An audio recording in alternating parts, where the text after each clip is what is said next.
তো দেখেন আল্লাহ তাআলা আমাদের কোরআন মাজিদে বলেছেন সূরা বাকারা 100 হচ্ছে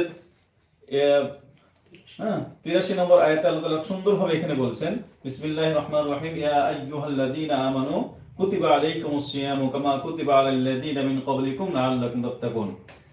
যে হে ঈমানদারগণ, যে তোমাদের উপরে সিয়ামকে ফরজ করে দেওয়া হয়েছে যেমনটি ভাবে ফরজ করা হয়েছিল হ্যাঁ পূর্ববর্তী উম্মতের উপরে, যাতে তোমরা তাকওয়া অবলম্বন করতে পারো।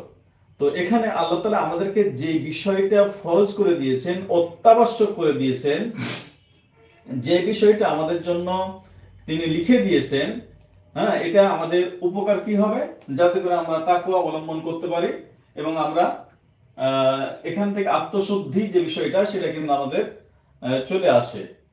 তো এখন যে আল্লাহ আমাদেরকে এই পৃথিবীতে আমাদেরকে পাঠিয়েছেন, যিনি আমাদের সৃষ্টি করেছেন, তিনি কিন্তু আমাদের জানেন যে আসলে আমরা কোথায় প্রশান্তি পাবো।